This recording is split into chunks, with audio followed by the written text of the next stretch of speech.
Good afternoon, everybody. My name is Sorka Finucane, and I am the owner and founder of Trained In.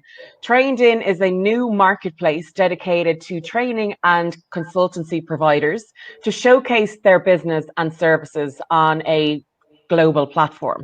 Trained In has launched as of last week and it's now live. So any trainers and consultants who are on the call can make their way to trainedin.ie or trainedin.co.uk and have a look around.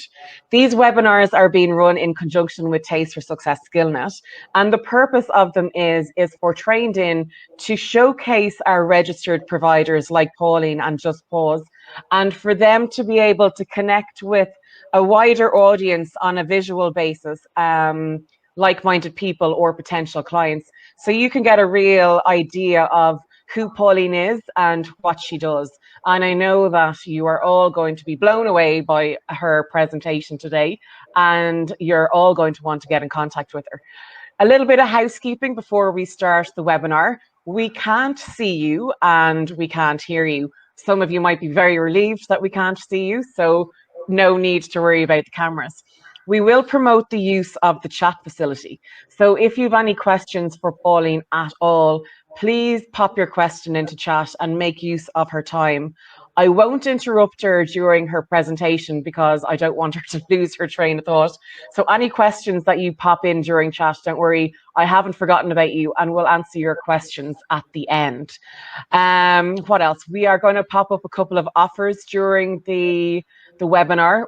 One is for Pauline to contact her directly, and one is for a 3-day event that's starting tomorrow. And then we have Pauline's slide presentation. So let's kick off. Pauline, good afternoon. Thank you so much for your time today. I really appreciate it because I know how busy you are. So introduce yourself and tell us a little about you. Sorka, fantastic. Thank you so much. And hello, everybody. Welcome. And thanks for signing up for this particular webinar. I hope it will be, make good use of your time and that it's informative and can be, most importantly, helpful to you. I am the creator of Just Pause. I'm told by Sorka that you can see this. Now, I'm actually going to be doing a little bit of rebranding. The colors may change in the next few weeks. But essentially, I have a few different hats. But what I'm going to be speaking about today in particular is that I am a consultant with Bob Proctor. I am a success mindset coach. I'm also a hypnotherapist. I am a happiness trainer and a yoga and meditation teacher.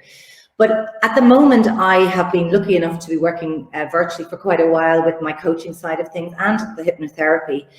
And the words just pause are words that I have been expressing in my yoga and meditation classes, inviting people periodically throughout the class to simply pause in order to notice how they're feeling so that they're not going to cause an injury. And, it's just to bring the awareness inward and mindfulness. So if you've ever practiced yoga or meditation, you'll understand what I mean by that. And when I was starting my business, the coaching and the transformational business, the words just came to me, because I think I started the Just Pause business about 2 years ago. And I invite people to pause and to look at their lives and figure out, is what you're doing working for you? Do you need to make some changes or tweak? It's a bit like doing a life audit. However, we have this great pandemic pause at the moment, and this has been forced upon everybody globally. So it's not just coming to me as the coach and inviting you to pause.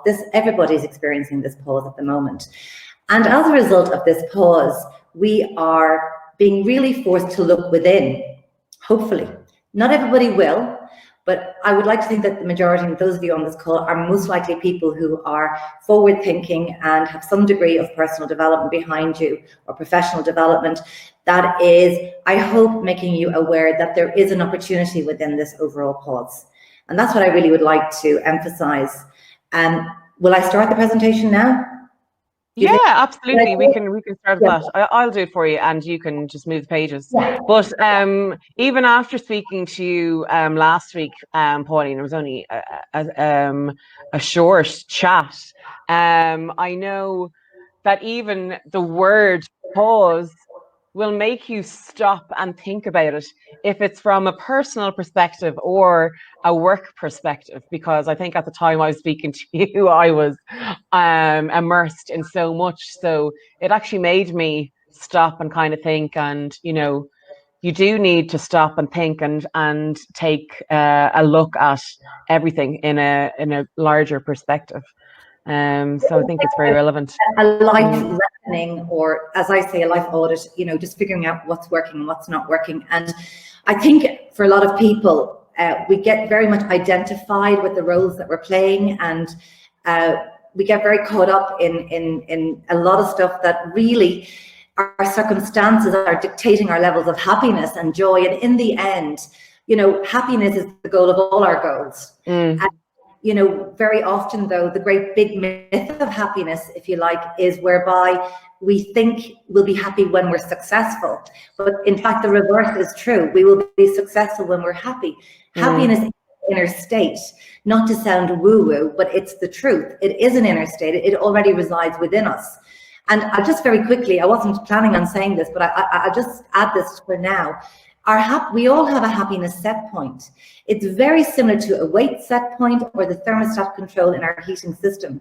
So if we set the thermostat at a particular temperature, it will hover either side of that setting and until we change it. So if you think about the happiness set point, if you look at it as a pie chart, and 50% of our happiness set point is determined by our genetic makeup, our DNA, that means you're either born dreary or cheery. So I'll let you do a quick little kind of calculation there in terms You're actually born cheery or dreary. Absolutely. Wow. 50% of your happiness set point, okay? 10% of your happiness set point is determined by your circumstances. And sadly, this is where most of us spend our time, trying to change our circumstances. So we might have been saying up till this pause phase, if you like, if only I had a different house, a different car, I'd be happy when I get married, or if I could only change this, or I'll be happy when the kids leave the house. We're always putting it outside of ourselves. We're expecting, it's very conditional, our happiness, and it's only equating to 10% of our overall happiness set point. The remaining 40% of this happiness set point is determined by our habits, our behaviors, and that includes the way we think, because everything is preceded by thought. Now, we know from the study of epigenetics, which is a relatively new science, a little over 20 years old, that when we change our thinking and when we change our habits, which are a consequence of changing our thinking, then we can influence our DNA, and we can actually alter our DNA, which means that we have influence and control over 90% of our happiness set point. Now, right now, currently, a lot of people are in fear, hence the topic. Trample, the terror barrier. Now, as I mentioned, I'm a consultant and a coach with Bob Proctor. This is his terminology, trample the terror barrier. It is actually one of the lessons on the coaching program that I facilitate with him. And so I just thought it was appropriate when we were chatting. So I could have talked about several things, but I'm hoping that I have chosen the right subject today for everyone. And it's fear or faith, really, is what it's about. Okay, both fear and faith are causing us and asking us to believe in something that is invisible, that we cannot see. So at this point in time, people are afraid of the future. The future is illusory. We cannot see it. It's out there somewhere. We can certainly put pictures in our head about it, but they are delusional because it's not happening. We only have this present moment. Faith also is asking us to believe in something that we cannot see. And it really comes from a place within us, and understanding who we really are at our core, that we have so much potential within us. In fact, the average person only taps into 10% of their potential. That means that 90% is dormant. So I know for a fact, and I hope everybody on this call is recognizing that they have so much potential, and that this pause is causing you to look at other opportunities. However, here begins the whole problem with the fear. I'm just going to make sure that I can use this because I'm unfamiliar with it. There you go. Thank you. So look, I start out with this. I don't know if anybody has ever done a parachute jump. I haven't. I nearly did. It just didn't materialize. It was on a holiday. I had an opportunity, and then the opportunity was taken away, and I can't remember why. It might have been weather related. But look, anybody that has ever done something like this, or a bungee jump, or has done any kind of abseiling, or even if it's I ran off the top of a mountain, all right, with a parachute attached to me. That was pretty scary. Well, Yeah. exactly. So, I mean, why I put this image up is that when we do something new, or we do something that's unfamiliar, it's naturally going to cause fear. So this is perfectly normal, okay, to experience some degree of fear. I might be able to manage that myself. Equally, right now, this slide is just to remind me to say that right now, many of us are tweaking our businesses. We are being forced, in effect, to tweak our businesses. If we're lucky enough to be able to maybe transfer online, and that too is causing us to have this fear, because ultimately this terror barrier is a psychological barrier. It's a psychological barrier, and as we go through it, I'll explain what I mean by that. I'm going to stay on this slide for a little bit. This is the mind. I love and that. I want to explain why many of us are in bondage, okay? Bondage being there's 4 steps I'm going to go through with you, okay? So bondage is basically in our subconscious mind. So there's 2 parts to the mind, the conscious mind and the subconscious mind. And most of our behavior and habits are autopilot. We're kind of sleepwalking through life in many instances. We're doing things unconsciously, and we're pre-programmed, and we do things. So I always give the example of a diet, because everybody's familiar with that. So if somebody chooses to go on a diet in order to shed weight, notice I'm not saying lose weight, because we lose something, we always want to try and find it again, because we associate a lot of suffering with the word loss. And so somebody goes on a diet to shed weight, for example, and then 10 days in, they're eating the cake again, or the bag of chips, or whatever, because we're automatic pilot and we're doing things unconsciously until we deliberately want to make those changes and create new habits. And it's only by repetition that we're going to change a habit, okay? So our subconscious mind, because of our limited thinking, if you're somebody, for example, who feels that their earning potential is 50,000 a year, just to give a ballpark figure here, then the likelihood of going above that is remote, because you've capped it yourself. You yourself have held yourself in bondage. This is what it means, okay? So we're only going to behave in a manner that will cause us to reach that particular target. So what happens next is we introduce something called reason. Now, in terms, I know it's very difficult because I haven't got the actual PowerPoint presentation associated with it, because I'm not allowed to share it unless I'm actually doing the training with somebody. Understood. But if you can, pardon? Understood. Yeah. Thank you. So just take, for example, the current situation.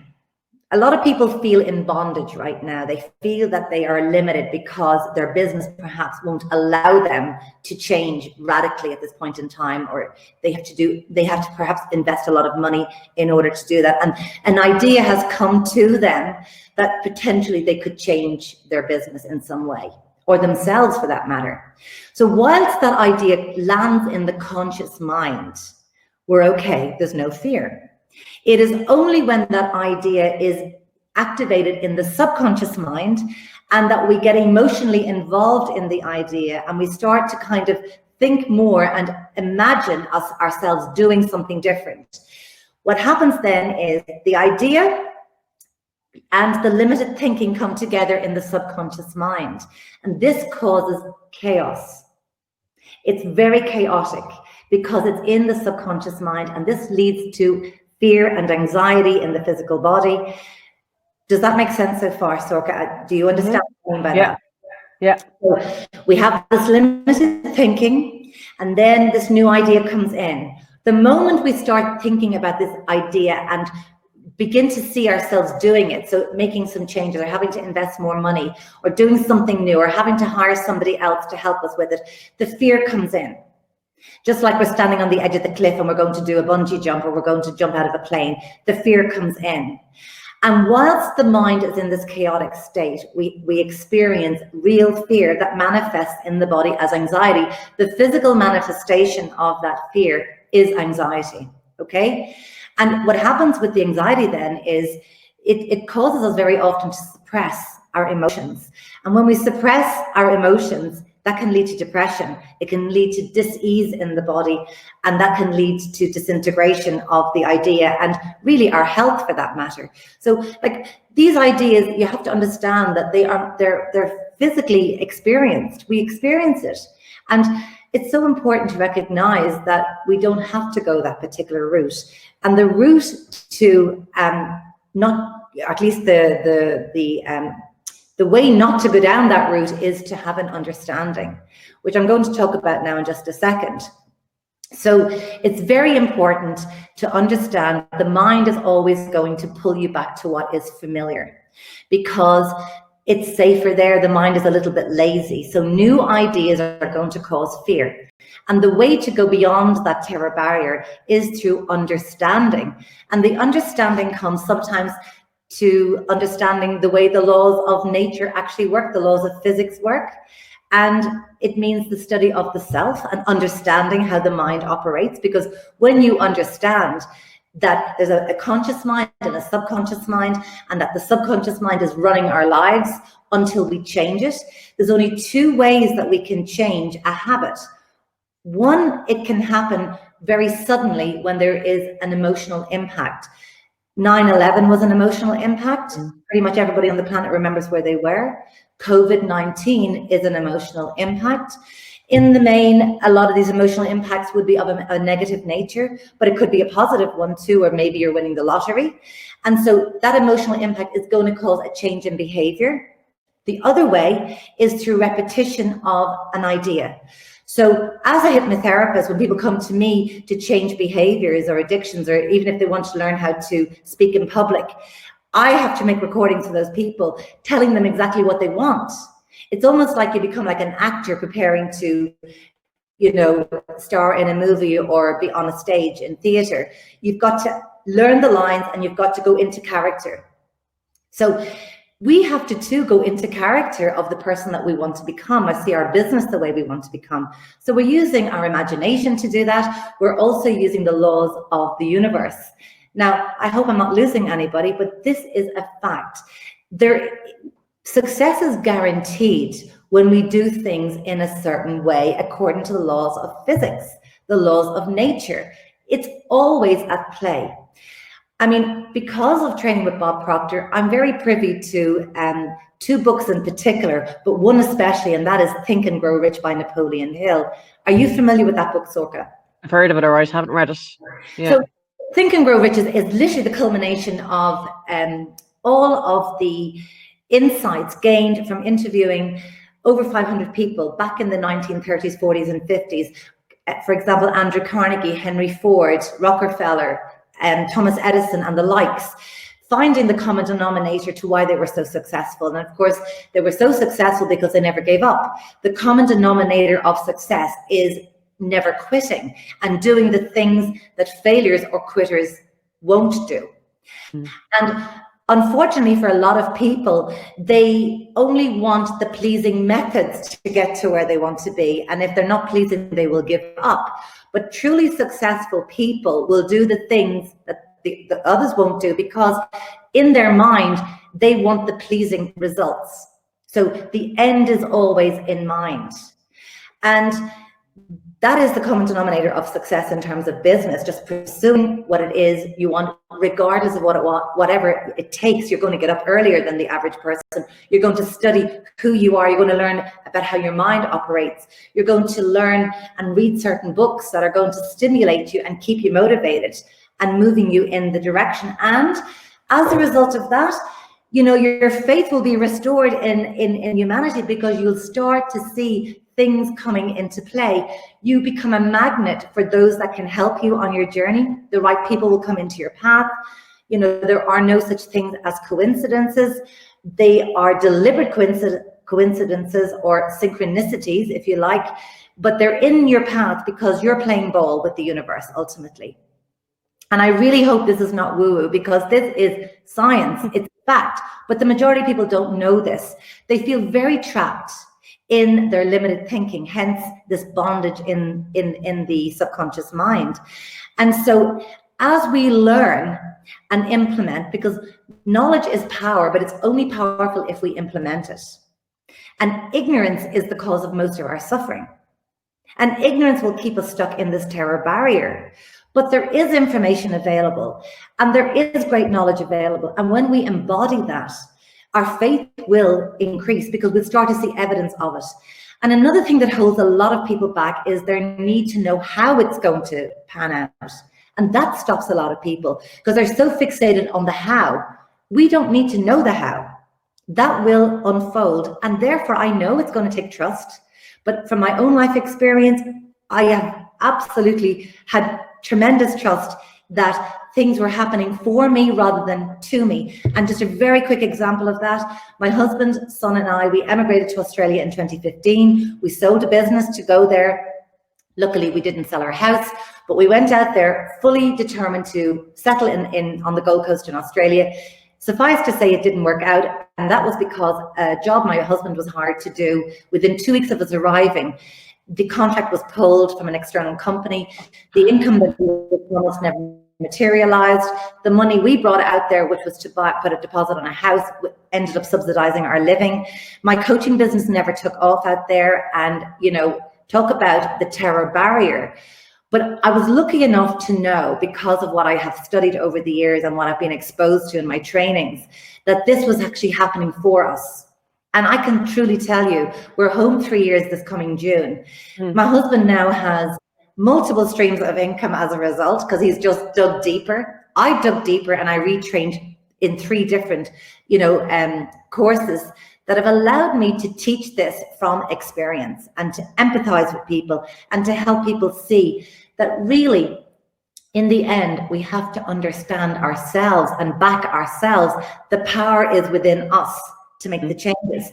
We now know that we cannot really depend on our employers. We cannot depend on China. We cannot depend on other people. We've got to get resourceful and realize that there are unlimited resources available to us from within ourselves. And you know, once you have gone through terror barrier before, because everybody has, that it's never as scary as we think it is. It's our thinking that makes it scary, and that comes from the bondage of, the status quo. This is who I am. This is who I think I am. When in actual fact, you're so much more than what you believe yourself to be. And when you have that kind of trust and faith in yourself, that's when you're able to see the invisible, when you're able to believe the incredible. I'm quoting Bob Proctor here. And that allows us to receive what we might have perceived to be the impossible. So before you go on, Pauline, I had 2 questions. Autumn had asked one, do you have reference to people being born dreary? Do I have reference to it? Or scientific evidence, is it? Possibly. Autumn, I'd let you clarify that. And the other one was from Donal. Is this connected with The How of Happiness by Sonia Limorsky? Oh, I know who. I think she's a lady that does the spiritual intelligence, if I'm not mistaken. I could be wrong. Can you ask that question again, please? Is this connected with The How of Happiness? That must be her book. No, I trained with a lady called Marcy Shimoff, who wrote Happy for No Reason. She's an international best-selling author, New York Times best-selling author. She wrote many books for the Chicken Soup for the Soul series, but her book is all research-based. It's all scientifically based. I've heard of her. In terms of the dreary, cheery statistics, this second, I haven't got the scientist's name, but it was based on a study of identical twins that got separated at birth and were adopted. And they discovered, the study of the twins, that it proved it's the nurture versus nature kind of scenario. Oh, yeah. So even if they were identical twins and twins, not necessarily adopted, they discovered that, yes, the DNA is going to determine whether we're born dreary or cheery. And also, what was it I was going to say about that? Now it's just escaped me for a second. We can come back to it, don't worry. Yeah, no, I'm just trying to think what I wanted to say there about that. But they just discovered that in the one family, same parents, people just have, Marcy Shimoff herself said she was born depressed. She's actually said that. that she had a very, very, negative kind of slant on her life, and she always saw the glass half empty.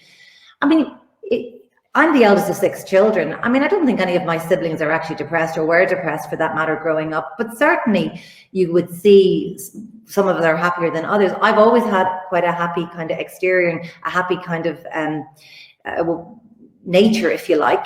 So, and always positive and always looking for the solution. I'd be very solution focused in my life, all my life, and very resilient.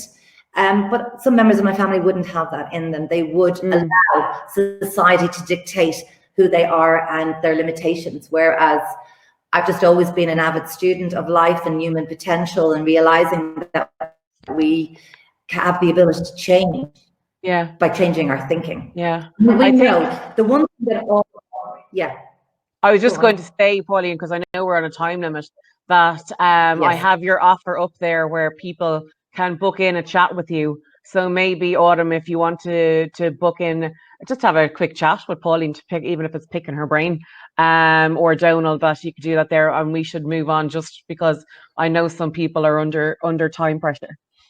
Sure. Well, look, thank you for your time.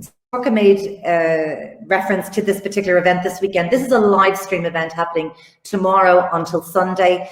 It's a full event with Bob Proctor on the science of getting rich. It's not just about money.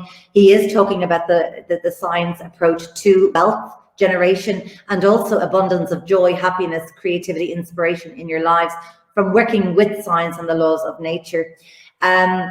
The link, I think Sorka is going to be sending it. I'll put it up here now. Obviously, you do not have to attend it live. You can jump in and out, as my husband will be doing over the weekend. You will receive a replay of this, which you'll have access to for about 30 days afterwards. But it's a phenomenal education in another way of generating money, looking at other ways that you can tap into your untapped potential. And it's just going to be phenomenal. He's an amazing teacher. If you don't already know Bob Proctor, he is the oldest teacher in the area of human potential and teacher of prosperity and success. So he's turned many, many businesses around all over the world. And I'm delighted to be working with him. So that link is there. And certainly if anybody's interested in clarity around, where if you're feeling stuck, please reach out. And I always offer a 30-minute complimentary clarity call, and I'm more than happy to do that with you. One thing you mentioned to me there last week, Pauline, was that getting rich isn't always monetary. And I was like, oh, that's very true. No, it could be rich in mind or health or personal life. I mean, money is, everybody has a story around money, and money is simply energy. We earn and we earn money based on what we offer other people. If we give value, then we deserve to be paid for it. So money is simply energy. And, a lot of people might feel it's offensive to talk about money at this point in time, but I actually think it's necessary, because hopefully it will get people out of bondage, that they are much more capable of earning. I mean, cottage industries are going to start sprouting up again. People are going to start going back to local businesses. And they're going to start realizing that they have other ability, and they can probably bring some of their deepest dreams to fruition right now that once upon a time they let go of, or they hit the pause button on because of society or maybe their jobs and other commitments. So richness means richness in everything: health, wealth, joy, abundance of ideas, inspiration, and of course how we can help others. I mean, you can't help people if you haven't got the money, well, we can. I mean, I do voluntary work all the time in different ways, but I have bigger ideas. I want to be instrumental in building an orphanage out in India. It's one of my personal big goals. I love India. Wow. And I've been out there several times, and it's one of my big goals. And so I want to be able to do that and fund that. Wow, amazing. And whatever else comes my way. So it's not to hoard it. Actually, hoarding is a negative thing anyway, because we're stopping the flow. Did you want to say something on this point before we closed off? I actually did probably cover it there. You did? Okay. Understanding of self, understanding the mind, understanding that there is more potential for you, understanding how the mind actually works, and understanding that you see, there's an actual process here. We only have to look at the results in our lives to understand how we've been thinking, okay? If our results are favorable, the likelihood of good habits of thinking are in place in our subconscious mind. However, if our results are not pleasing, we just have to go back. So first of all, it starts with our beliefs and our beliefs about ourselves. If we believe that we're good enough, that we're capable, that we're resilient, that we can really deal with anything that comes our way, the thoughts will reflect that. So we'll be thinking something like, I can cope with this, I can manage this, I'm resilient, I'm powerful, I'm creative. And if I'm thinking like that, then I'm going to be feeling very confident. I'm going to be feeling really strong. I'm going to be feeling empowered. And if I'm feeling empowered, then the actions I will take will be, I will make the changes. I'll take those risks. I will actually hire somebody to change my website over, or I'll explore something else. And then the results are going to be favorable, because running through that is trust and faith and knowledge, and it's just very powerful. And that's the formula. Your beliefs create your thoughts create your feelings create your actions, and your actions determine your results. So if you want different results, you have to go back to the subconscious mind, take yourself out of that bondage, and do something that scares the living daylights out of you, because that's what most goals are causing us to do, to step out of the comfort zone. And the purpose of a goal is to grow. Yeah. The purpose of a goal is to grow. And so we are going to encounter that terror barrier many times in our lives. Yeah. It goes back to that old saying that I really love: if it is to be, it is up to me. Correct. I love that one. Words. Back yourself. Yeah. You know what? The key to the freedom is study of the self. Study of self, understanding that we are so much more than what we see in the mirror, that we're incredibly powerful, and therein lies the key to freedom. Fantastic. Has anybody got any questions that they'd like to ask Pauline? Because now is your time. I know people have jumped off because we were a little bit over, but please ask Pauline some questions, or feel free to, I'm going to put up her actual contact for her directly for her consultation again. But if you have any questions, pop it into the chat there, or else I will sign out. And thank Anne has just said very motivational and helpful. Thanks. I have at least, she had to go 12:30, so we're going to pop on the replay, because this link is being replayed. Mary had said very interesting, and thank you very much, and she had to drop off. But listen, I think it was very insightful and very motivational. I'm personally so interested in the theories behind happiness and the born dreary or cheerful, and you can obviously change these things. As you said, you can change your DNA. I think it's fascinating and it's enlightening, and I'll definitely be booking into one of those training sessions myself, and possibly in for the weekend. Mind you, I'll be like your husband and watching the replays, because there's not enough hours in the day at the moment.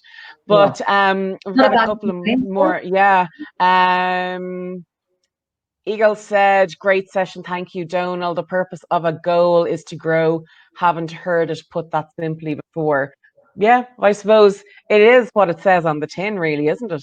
The purpose of a goal is to grow.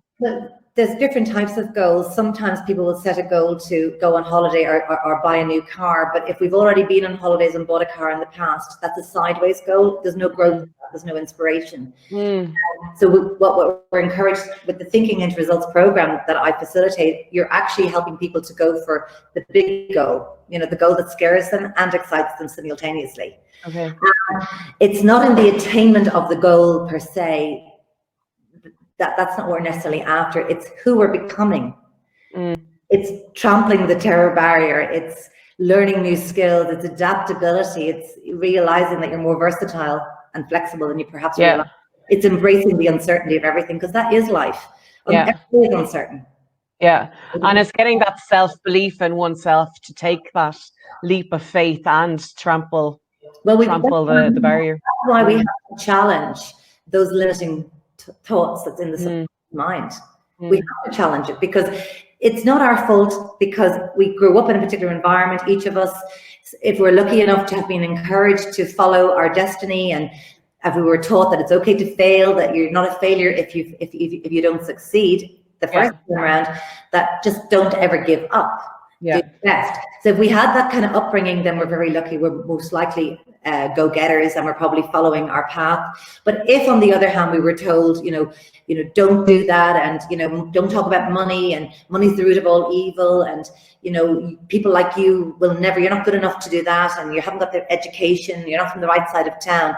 If that was what was absorbed in the subconscious mind, well, that really causes people not to show their full potential. They've allowed it in. We're always allowing stuff in, or we're buffering it and filtering it. So we've really got to start saying a lot of what we were told was not true. I mean, Bob Proctor is a typical example of that. I mean, he left school with 2 months high school education, and he made mistakes. He had no great retention of information. He wasn't a particularly good reader. And, he's gone on to change his life and the lives of millions of people all over the world. So everything he was told as a child was untrue. Yeah. So we need to challenge some of that. Amazing. Fascinating stuff. Listen, for the record, because I wasn't intending speaking about the happiness, and I just don't have the stats or the answer to a couple of those questions, especially the one about the science. There is a scientist. How can I share that information with that? I can connect you with Autumn, no problem. Autumn. Yeah, no, because I will look it up, and as I say, I would have had the information more. No, we didn't mean to put you on the spot. No, but I put myself on the spot because I'm the one that went off on the tangent. But I just think, because happiness is the goal of all our goals. I mean, why are we doing anything? Why do we do anything? To be happy. To be happy. Yeah. We're really happy. We've got to bring happiness to it. Great. Less stress, less anxiety. Less stress, less anxiety. Are we good? We are done. Lesson Point, thank you so much for your time. I really appreciate it, because I know how busy you are, especially this week. And thank you everybody who is on the call and who stuck with us. It's great to have your support and to get your comments and insight and your appreciation. So we'll leave it there. Pauline, thank you again. Everybody have a fabulous long weekend, and hopefully the sun will come out. And we'll leave it there. Thank you all. Dorca. Take care. Bye. Bye now. Cheerio.